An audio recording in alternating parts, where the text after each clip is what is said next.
অমূল কোনো টিকিট নাই। ব্ল্যাকের 10 টাকার টিকিট 20 টাকা দিয়ে কিনে নিয়ে কোন রকম ভিতরে বসলাম। হঠাৎ দেখি পাশে চেয়ারে সেই মেয়েটি আমার পাশেই বসেছে। হলে নাকি আর কন্ডিশন রয়েছে, আরে টিকাটলের মোড়ে একটা হল রয়েছে। হলে নাকি আর কন্ডিশন রয়েছে।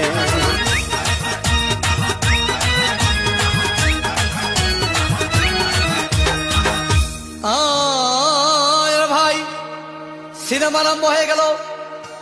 রাজ্জাক সাবানা যখন প্রেমে হাবুডুবু খাচ্ছিল, তখন আমার বুকের ভিতর ধূপধাপ শুরু হয়ে গেল। আমি যদি প্রেম করতে পারতাম। তখন দেখি পাশের সিটে বসা সেই মেয়েটি আমাকে সিমটি মেরেছে। হলে নাকি আর কন্ডিশন রয়েছে, আরে টিকাটলের মোড়ে একটা হল রয়েছে। হলে নাকি